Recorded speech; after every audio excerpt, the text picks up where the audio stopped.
आता त्यांनी बहुमत मिळालेलं आहे. त्यांची हिंमत असेल तर 2.5 वर्षाचाच महापौर करावा. 6 महिने 1 वर्ष पण नको.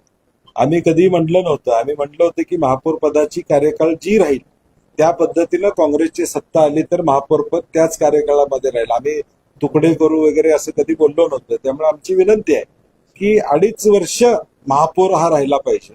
आणि म्हणून भाजप, शिवसेना, राष्ट्रवादी कुणाला जे महापौर पद मिळेल त्याने कृपा करून शहराला एक नेतृत्व व्यवस्थित मिळावं.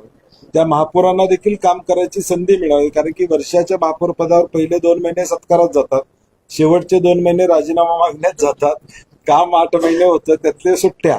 त्यामुळे आमची विनंती आहे की 2.5 वर्षाचा पूर्ण काळ हा महापौर पदाला द्यावा आणि चांगला कारभार त्यांनी करावा.